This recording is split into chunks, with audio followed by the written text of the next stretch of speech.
Does anybody have any questions? I'm shocked. John, go ahead. Thank you. I'd like to get your, Mr. President, I'd like to get your reaction to Deputy Attorney General Rod Rosenstein's decision to appoint a special counsel to investigate the Russian interference in the campaign. Was this the right move, or is this part of a witch hunt? Well, I respect the move, but the entire thing has been a witch hunt, and there is no collusion between certainly myself and my campaign, but I can always speak for myself and the Russians, zero. I think it divides the country. I think we have a very divided country because of that and many other things. So I can tell you that we want to bring this great country of ours together, John. And I will also say very strongly, we've had tremendous success. You look at our job numbers, you look at what's going on at the border, as we discussed before, you look at what will be happening, you're going to see some incredible numbers with respect to the success of General Mattis and others with the ISIS situation. The numbers are staggering, how successful they've been, the military has been. Tomorrow, as you know, I'm going to Saudi Arabia, going to Israel, we're going to Rome, and we have the G7. We have a lot of great things going on. So I hate to see anything that divides. I'm fine with whatever people want to do, but we have to get back to running this country really, really well. We've made tremendous progress in the last 100 and some odd days, tremendous progress. And you see job numbers, you see all of the production that's starting, plants starting to open again, haven't been open in years. I'm very proud of it. That's what I want to be focused on, because believe me, there's no collusion. Russia is fine, but whether it's Russia or anybody else, my total priority, believe me, is the United States of America. So thank you very much. Señor Maldonado. President Trump, President Santos, can we say that today we are setting a new roadmap in the relationship between Colombia and the United States? Which are the concrete commitments? You were talking about the post-conflict time. Many funds are needed for that. And on the issue of Venezuela, President Trump, many deaths, human rights violations. There's plenty to be done. Venezuela is a very, very serious problem.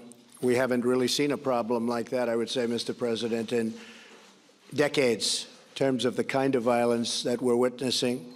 The president was telling me, and I knew, that Venezuela was a very, very wealthy country, just about the wealthiest in your neck of the woods, and had tremendous strengths in so many different ways. And now it's poverty-stricken. People don't have enough to eat. People have no food. There's great violence. And we will do whatever is necessary, and we'll work together to do whatever is necessary to help with fixing that. And I'm really talking on a humanitarian level. When you look at the oil reserves that they have, when you look at the potential wealth that Venezuela has, you sort of have to wonder, why is that happening? How is that possible? But it's been unbelievably poorly run for a long period of time. And hopefully that will change, and they can use those assets for the good and to take care of their people. Because right now, what's happening is really a disgrace to humanity. And John, I think you also had a question for the president, if you'd like to.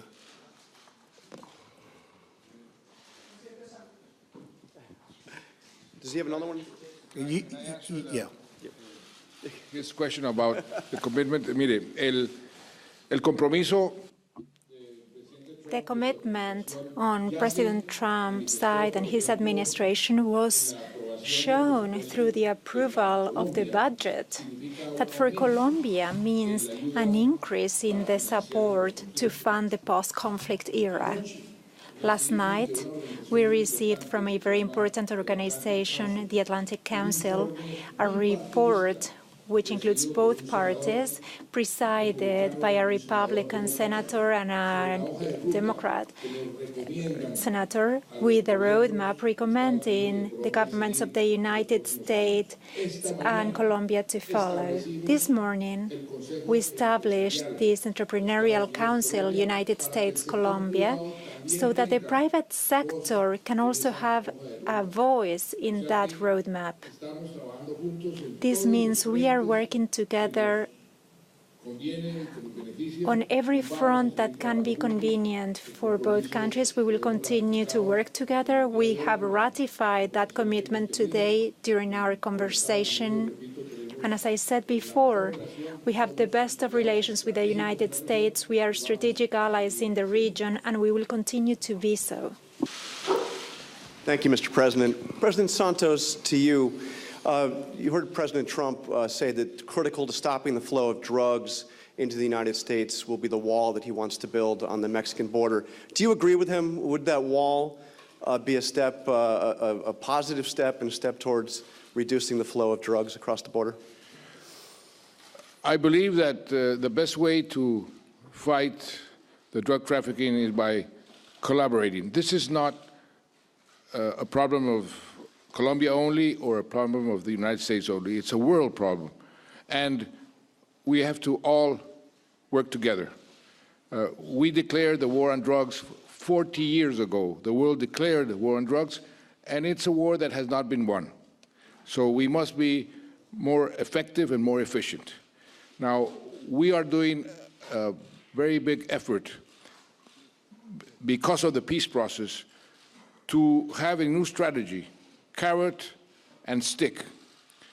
Stick, by forced eradication, we have already eradicated this year only 15,000 hectares, which is the whole volume that we eradicated last year, and we're starting to eradicate, to substitute voluntarily through a program where the peasants, and we have 80,000 families already in the program, that they are going to substitute for legal crops. And this is the first time that this could be done because of the peace. Before, the conflict did not allow us to build roads and to give these peasants an alternative. Now we have. So we have to take advantage of this opportunity and continue reducing the production of coca. In the meantime, we will work together, the U.S. and Colombia, with other countries, Central America, to fight the other links of the chain, the intermediaries. We have destroyed 22,000 laboratories in the Colombian jungles, seizing the cocaine in the transit. We have seized record amount of tons last year, and this year we're doing even better than last year. So by working together, we can be much more effective, and that is the commitment we just made or ratified this afternoon. And that was a long and very diplomatic answer to your question. I will say it a little bit shorter. Walls work. Just ask Israel. They work. Believe me, they work. And we have no choice. Peter Baker?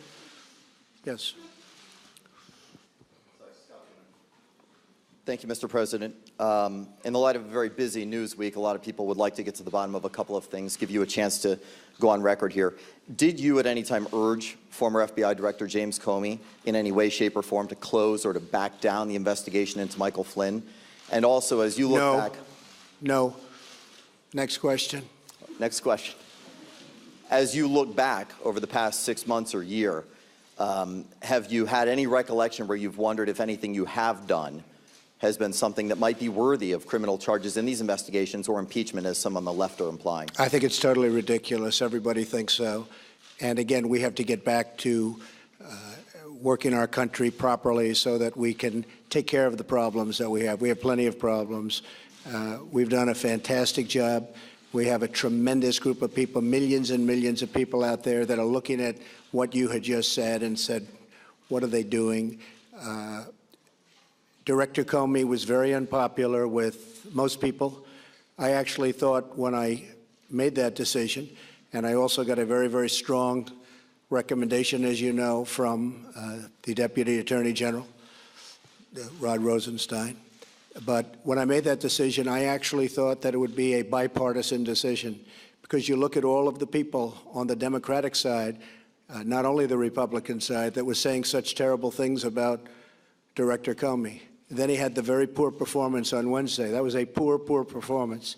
So poor, in fact, that I believe, and you'd have to ask him, because I don't like to speak for other people, but I believe that's why the Deputy Attorney General went out and wrote his very, very strong letter.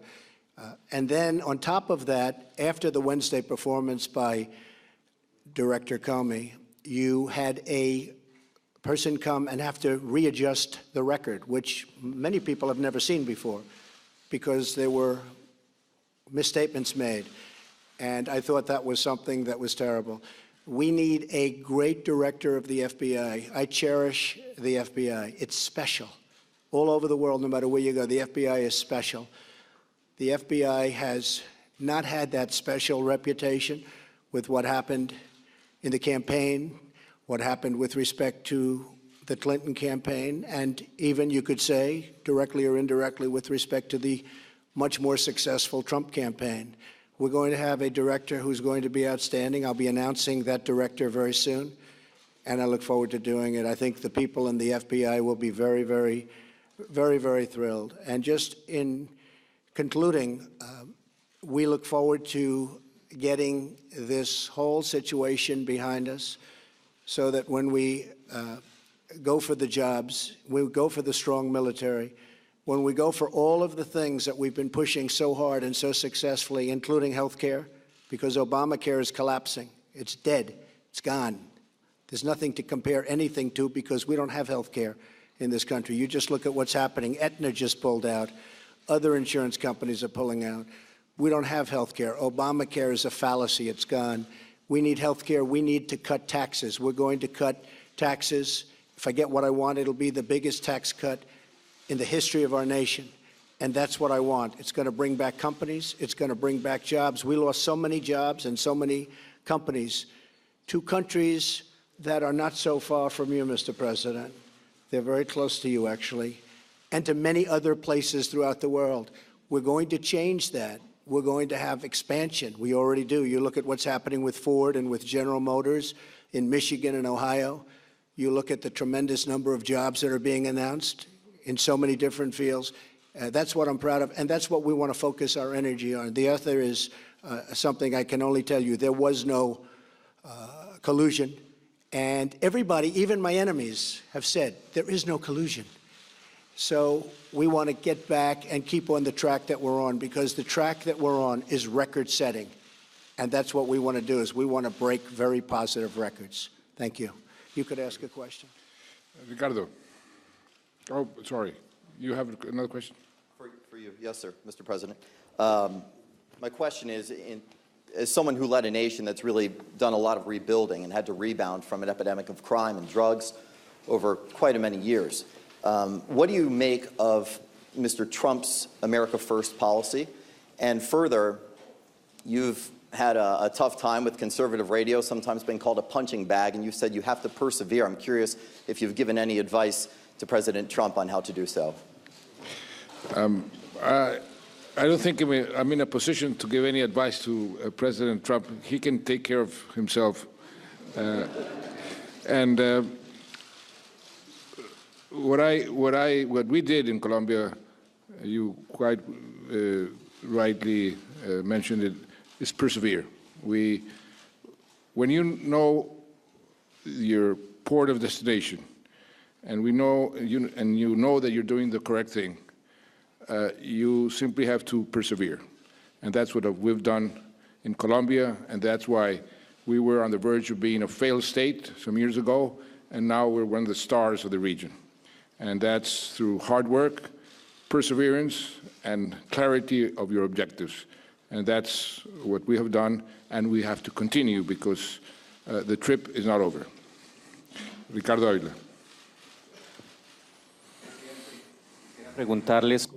Mr. President, I'd like to ask you about trade.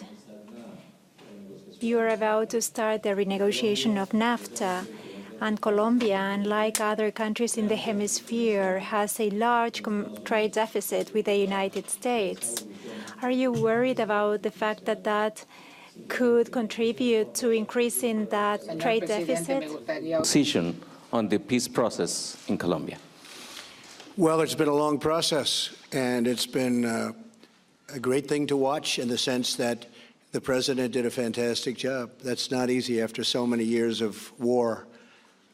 So I'm very, very proud to get to know you, and I really congratulate you. There's nothing tougher than peace, and we want to make peace all over the world, and you are really a great example of somebody that started it. I mean, that was a long, tough situation, as you know very well, coming from the country. But I think the president has done a magnificent job. Not easy, but he's done a magnificent job. Más claro no canta un gallo, como dicen, ¿no? Clearer impossible. On the trade issue, our deficit with the United States is not so large. It is a moderate deficit, which, of course, both countries will try to increase the volume of trade in both directions, and investments also in both directions. Colombia is becoming an important investor here in the United States, and this is something not many people know, but we have considerable investments in the United States. We have attempted to give dynamism to these flows of trade, of investment, getting together those main players who are the investors in the private sector. I believe the foundations have been laid. We have the free trade agreement, which is working well. The number of Colombian businesses that are exporting to the United States has grown, and we both believe that we can take greater advantage of those agreements in order to increase flows in both directions for the benefit both of the Colombian and American peoples. Thank you very much, everybody. Thank you. Thank you.